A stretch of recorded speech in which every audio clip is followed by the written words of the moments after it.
मुठो के कही के वादा एटीएम के धन तोहर क दी आधा।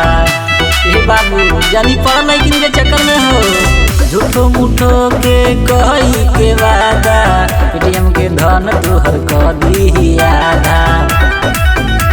नगिनियन से दूरी बनाव जगए भाई और सबके जगाव लड़की हटाव भाभी पटाव जहिद बेजारी सबके बताव लड़की हटाव भाभी पटाव।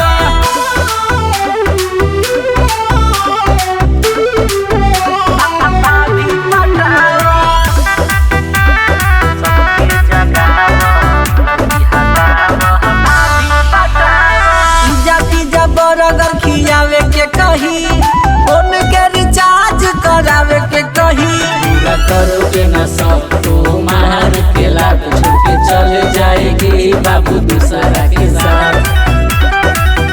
है तितलियन से दिल न लगाव जगए भाई और सबके जगाव लड़की हटाव भाभी पटाव जहिद बेजारी सबके बताव लड़की हटाव भाभी पटाव।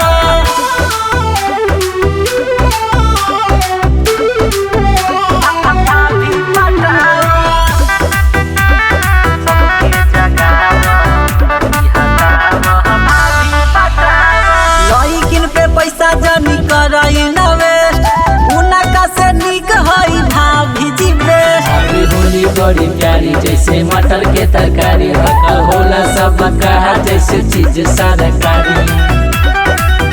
बात विराज को भी बताव